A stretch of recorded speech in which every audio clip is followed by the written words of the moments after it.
from ASC, and we're talking about top tech tips this week. Now, one of the key areas that you were reaching out to me about is around password reuse. And one of the reasons this has become such a prevalent topic is because of the fact that breaching of passwords is happening quite regularly. Now, I would normally not make too much of a hoo-ha about this, but the Australian Cybersecurity Centre also put out some information recently around some of the statistics about how many of Australians are getting breached by what we call password reuse. In fact, an interesting statistic that I became aware of this week is that over 13%, and that's quite a large number when you think about the volume of it, of people globally, not just locally, use the exact same password for every single account. Now, that is a staggering amount. Statistically speaking, again, over 50% of corporate users use the same password for all accounts again.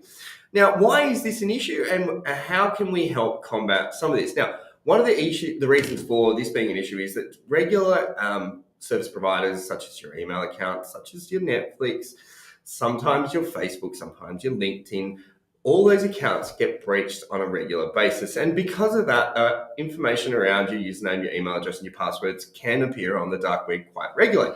Now, for a measly couple of dollars, people on the dark web can then go and purchase these data and this information around you and then get access to your accounts by doing so. Now, one of the key concerns about this that we've got to be mindful of is because if you use the same password on multiple accounts, so you use the same password on your Netflix account as you do on your Hotmail account, as you do on your banking account, you can therefore make the assumption that with that breach data, say it was the Netflix account, I can then go and try and access your email, say it's a Hotmail with the same password. And if I have some success there, I can go and scour through that to gather additional information and try those again using the same password. So from that particular point, the Australian Cybersecurity Centre has put out some information around password managers. Now, the reason we've done this is because it's trying to simplify how you can store your passwords or to create passphrases that are a little bit more detailed, lengthy, etc., and with complex characters. So what I wanted to do is bring some attention to some password managers because a lot of us have been asking, and I know from a personal experience over the last weekend with some family members about how hard are password managers. Well, let's be honest, they're not hard to use. Let's be fair, it's about setting up an account, making sure that you're setting up your login account using MFA for your password manager. So that includes things like your biometrics, face, fingerprint, etc. Not just a password or an authenticated version of control, such as an SMS or a rolling authenticator code.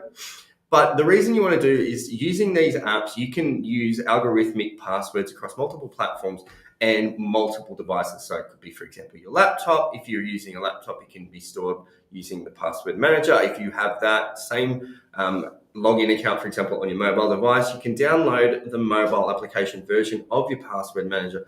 And again, using that password manager, you can then save the same password across multiple devices. And it means that your passwords can be a little bit more secure because you're not going to be using, one, the same password, two, easily identified passwords, or the fact that you can actually cross-pollinate between devices and you don't have to think about it. Now, are some good examples of password manager? Absolutely. PJ brought to our attention the Bitwarden, for example.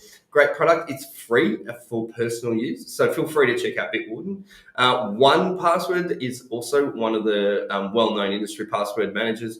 And of course, LastPass is probably one of the most common ones that we hear about in the industry. So from that perspective, it is probably not a hard thing to try and work through. And if you do have any questions about this, feel free to reach out. And I wanted to make this session about this specifically because I know it is a primary topic.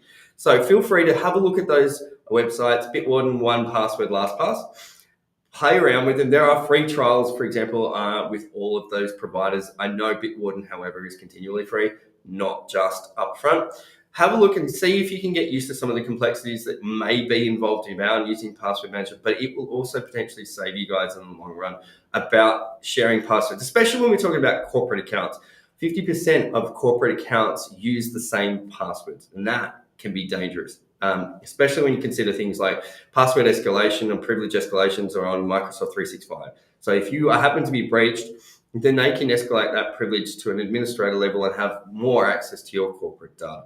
Now, if you have any questions about this, please feel free to reach out. As always, I love your questions that are coming across. Thanks to everyone for sending them through this week.